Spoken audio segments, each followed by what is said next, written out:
like a storyteller, like referring to different experiences from his life and using rhetoric questions to engage the audience. When you ask a question, when let's say, do you like the way Richard spoke? See, I'm engaging you. Now that's a really useful instrument to engage the audience, because otherwise people might, like the audience might be, yeah, yeah. But if you use questions that make you think about something that happened in your lives, that's when you strengthen the bond with the speaker, with the audience.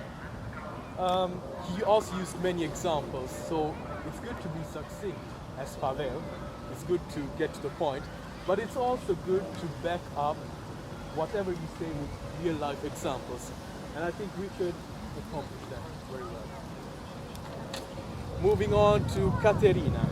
As always, great body language, lots of gestures, very rich variety of gestures. As I'm trying to exaggerate now, but I'm not really talented at that.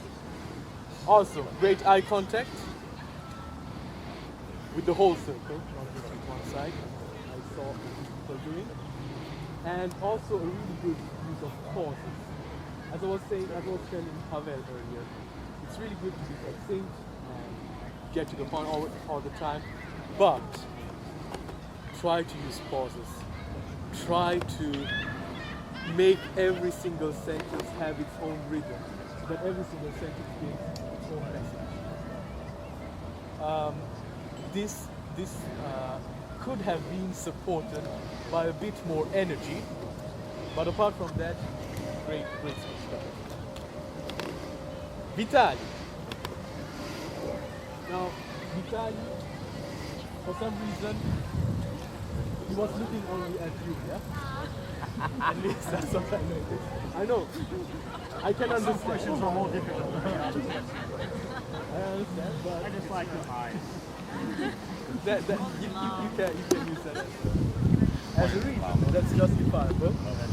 But of course, I mean that will make the rest of the audience feel neglected, of course. But then we got some questions from that end of the audience, and he immediately corrected himself by addressing everyone in the circle. It's very important, guys. It's very, very, very important to look at everyone, otherwise people will feel neglected or shocked about something.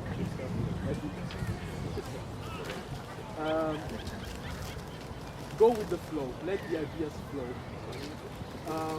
But what I really appreciated about Vitali's speech was that even though he was sometimes interrupted here and there and he had to think a lot, he used that time to structure well the speech. And structure is also an essential element of any speech. I saw some other examples of good structure, I'll come to that. I beg. Okay, I understand you're a bit shy and you wanted to like start from here, but come on, we are all beginners. We are all beginners. Like in everything in life, there's always a first time. Just come, experiment. Especially here at Toastmasters, nobody will judge you, nobody cares. I mean, who knows whether I will see any of you again, right? So I can tell what the hell I want. All on number 19. Exactly. Anyway, just try. Everything in life, especially speaking publicly, you need to try, you need to experiment. I'm sure there was lots of your potential, and as soon as you came here, as soon as Ibek came here, started getting the flow, he was looking at the ground first, but that slowly expanded back to the circle. Ibek has confidence, he needed to express it a bit more. And I think he has this potential. In fact, we should see this later in the way he transformed his speech to a conversation, which is very important. And this is really recommended. So, great applause right there. Once again. Now, Jan. Also, I really saw great potential in Jana's speech.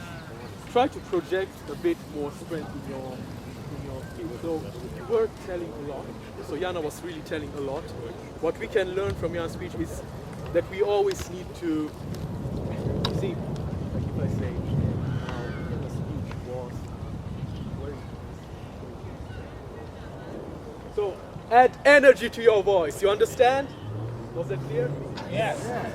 That will improve your CV, your social life, and any other. Add energy to your voice. Still, sorry? Curriculum CV, vitae. curriculum. Resume. Oh my god! Where are you born?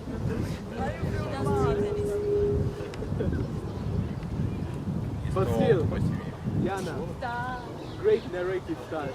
And once again, this is something I also saw with Richard as well as Freddie in earlier speeches.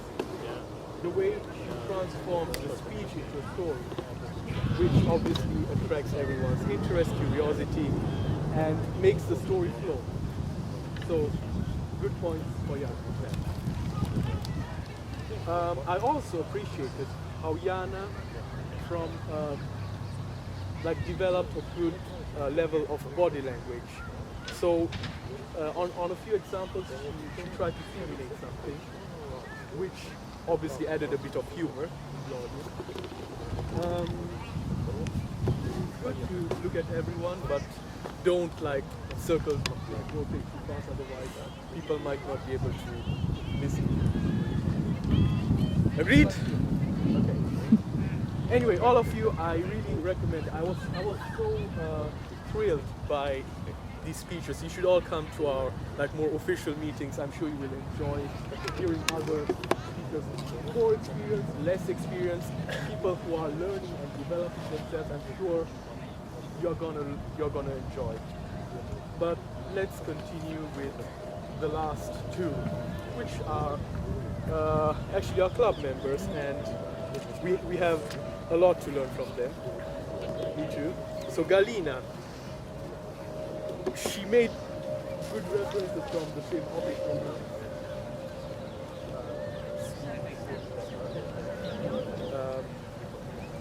She also used the instrument of acting, of simulating, which creates such good fun. Now I'm trying to simulate her, but I cannot obviously. Really wonderful acting scenes from it. Adds to the whole package of narrating, creating images with the audience, creating contact and humor, laughter in the audience, interest, engagement.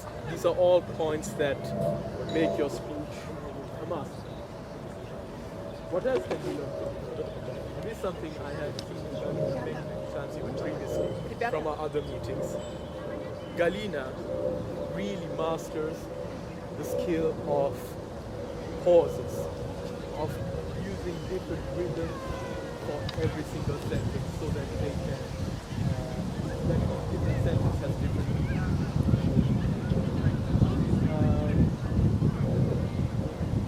And in the official Toastmasters language, we call that a great variety of voice, tone, and vocal rhythm. That's really effective. And last but not least, our previous evaluator, David. Well, what can I evaluate about David? He started off with something that looked really innocent, but actually it is a really nasty trick. So Julia asked him about, what is the most effective relations? What are the most effective ways to keep a relationship steady across the years or successful? What did he do? He came up here, and we all know he didn't know what to say. But what did he do? He did not start, shall I say? No. David repeated the question. He basically used that time of repeating the question to think about what he would say. Now that's a strategy all of you can learn. Whether your boss asks you a question at an interview, in any moment in life where you're suddenly asked a question you would have never expected. It's not good to make it too long, but it's good to repeat the question, make it sound like you're taking interest, and actually you should take interest. so that you have time to structure the speech, to structure the answer in a proper way. What I also, and this really helps avoid awkward pauses. You know these situations, right, where someone asks you something and you're like, yeah, you know, but David used this strategy to defeat that kind of situation. And another thing I really appreciated about David's speech is that he ended with something that was a peculiar tune. It was something different from him, and it was peculiar. That added something different to David's speech. What I would add to, what I would recommend to David, though, is that also maybe he did it, I'm sure he wouldn't have forgotten it at a more official meeting, but I noticed he was just looking on this side, and everyone else was seeing another part of the speech, which was obviously not the purpose. But once again, great job, David, great job, all of you, and I truly hope that you will come visit us sometime in Canary Wharf. Well, the rest probably say, I don't want to reveal more about that. But thank you very much.